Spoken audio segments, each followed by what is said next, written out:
Toni Strubel idazleak eta Carles Mora Arenz-de-Munteko alkateak Kataluniako egoera politikoa aztertu zuten asteazkenean Martin Ugalde foroan.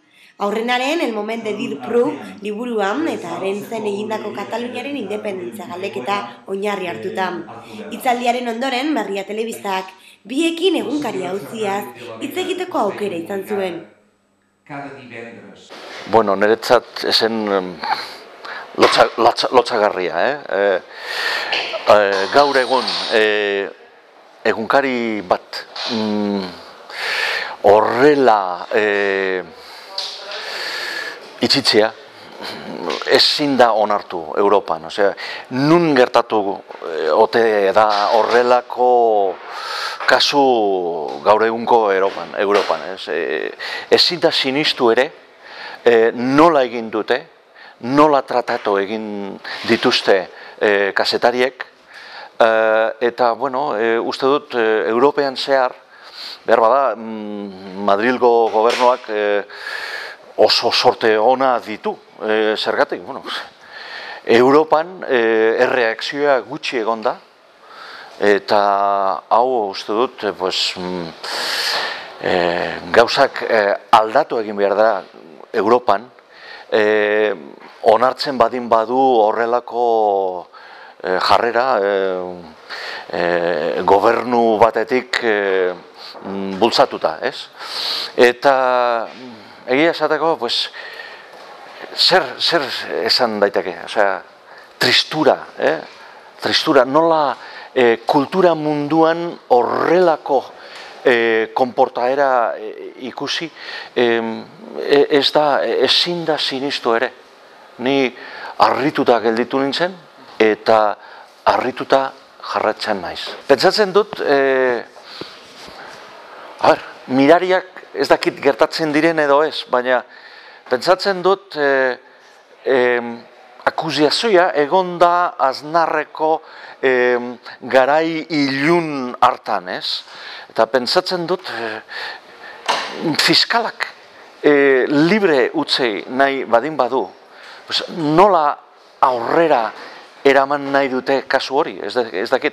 Orduan ni pentsatzen dut libreak eta izango da niretzat victoria bat, herriko victoria. Eta pentsatzen dut, katalanez pentsatzen berriz, que els hi sortirà el clau per la cabota, eta gauza alderantziz geldatuko dira, eta uste dut, historian zehar hemen izango dute, espainolek izango dute, hemengo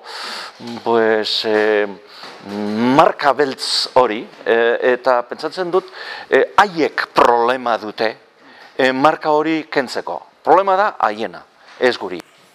El tancament d'aquest diari el vàrem viure amb molta tristor. En vàrem viure amb molta tristor perquè ens va costar molt aconseguir la llibertat d'expressió i nosaltres, des d'Arenys de Munt, si més no el nostre partit polític, no som gens partidaris que es tanqui cap diari. Els diaris són mitjans d'expressió, són mitjans de comunicació i és enormement trist que s'arribi al tancament de qualsevol diari. Per altra banda, pensem que el patiment que s'està infringint a les famílies és un procés enormement dolorós que també reverteix amb la impedància i l'autoestima de la població. Tot plegat és molt trist.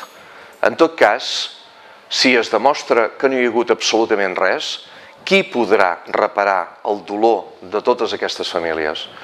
I això dol. En un estat de dret ens agradaria, sincerament, que es poguessin solventar totes aquestes qüestions d'una manera ràpida, sense que la gent patís, sense que el procés fos tan llarg, perquè realment tot plegat arriba a ser molt trist. I ens dona poques esperances, perquè la democràcia, si serveix per alguna cosa, és per defensar la lliure expressió de les persones i els drets de les persones. Per tant, des de la nostra petita perspectiva del poble d'Arenys de Munt, impel·lim a la justícia a actuar justament i amb rapidesa i a contemplar amb una total objectivitat aquest cas que des del primer moment el vàrem trobar, repeteixo, molt trist.